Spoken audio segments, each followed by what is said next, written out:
Um, Welcome to today's deep dive.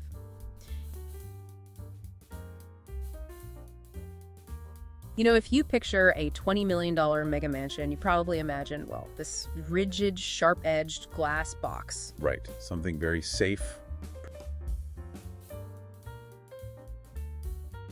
predictable. Exactly. Functionally brilliant, sure, but maybe just a little sterile. So today, our mission is taking you far from that safe box, straight to the sheer drop of Cape Town's Lion's Head Cliffs. Yeah, we're looking at Pengilly House. The internet usually calls it the Clifton Iron Man Villa. Right, and we're diving into our source material today to figure out how extreme topographical engineering, 1970s organic modernism, and the illusion of cinematic fantasy all converge into one colossal hyper-luxury estate. So to really understand why this place looks like, a billionaire superhero's lair, you have to look at what it's rebelling against. Which is that standard luxury build, right? Yeah, precisely. Modern luxury architecture historically obsessed over this machine for living philosophy, this idea that a house should be a model of robotic angular efficiency. I mean, usually that means lots of cantilevered steel frames jutting out in perfectly straight lines. Right, those giant rigid steel diving boards you see everywhere in high-end real estate. Yeah. But the architects here, Peerutin Karol, they just threw away the ruler. They went full organic modernism. Yeah, leaning heavily into curves. It really echoes John Lautner, the architect who designed that famous spaceship-looking house in Diamonds Are Forever. Oh, wow. Right, so the goal isn't to conquer nature with a steel box, but to actually dissolve the boundary between the house and the mountain itself. Exactly. Yeah. Interior architect Silvio Rech frames it brilliantly, actually. If standard minimalist homes are essentially highly functional filing cabinets,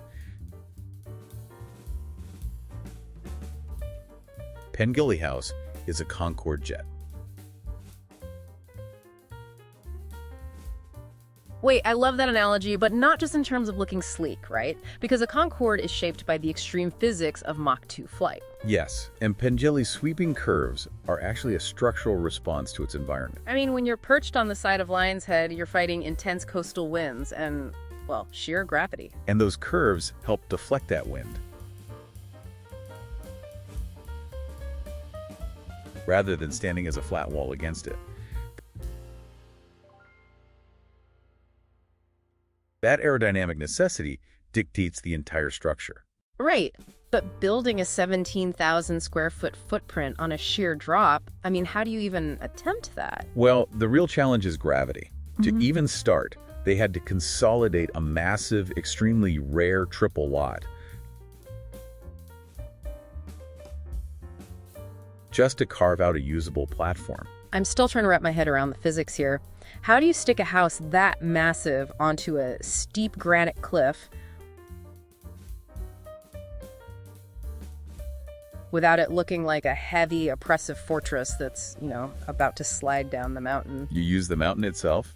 They physically split the home into two separate wings. Oh, so the pre-existing natural granite rock flows right through the center of the living space. Yeah, it flows right through.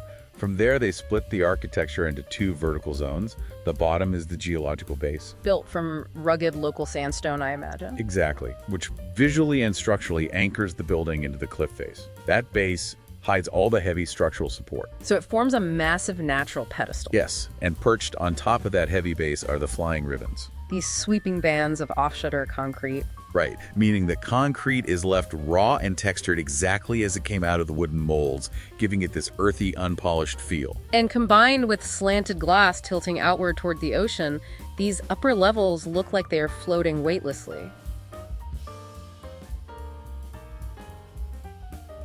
Which brings us to the secret.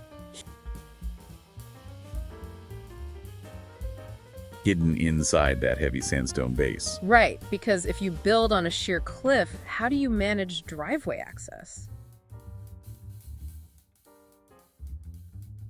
You don't. You build a subterranean auto gallery for 12 cars right into the rock. And because there's absolutely no room to turn a vehicle around on a cliffside, they installed a heavy-duty motorized turntable.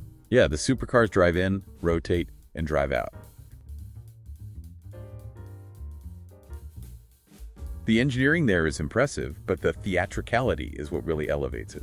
I mean, suspended directly over that garage is a bridge connecting the home's two wings. And it features a structural glass floor and a mirrored ceiling. So you're walking across a glass floor, looking down at this rotating gallery of supercars, and the ceiling is reflecting the entire scene. It's completely over the top. It really is. But honestly, let's play devil's advocate for a second.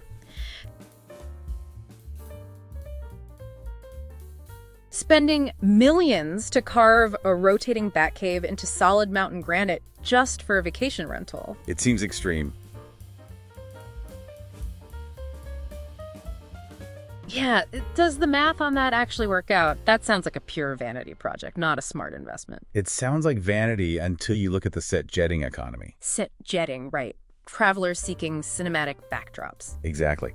The internet dubbed this the Iron Man Villa because it looks identical to Tony Stark's fictional Malibu mansion.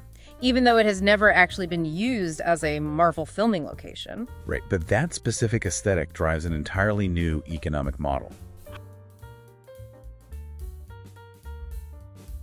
High net worth travelers are actively hunting for these cinematic backdrops to live out a fantasy. And because it looks like a movie set, digital influencers and celebrities showcase it, creating a massive feedback loop of demand. That is the core of the strategy. That digital desirability allows this fully staffed villa to command up to 300,000 South African rand per night in peak season. Wow, 300,000. So it's not just a house, it's a branded backdrop. It's an evolution of top-tier real estate.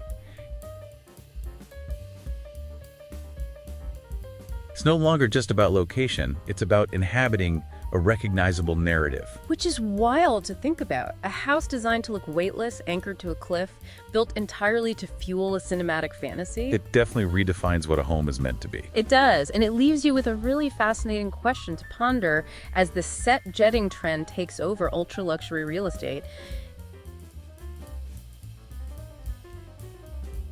If the ultimate goal is digital, cinematic appeal, will the future of architecture prioritize how a house performs on a screen over how it functions as a private, intimate sanctuary?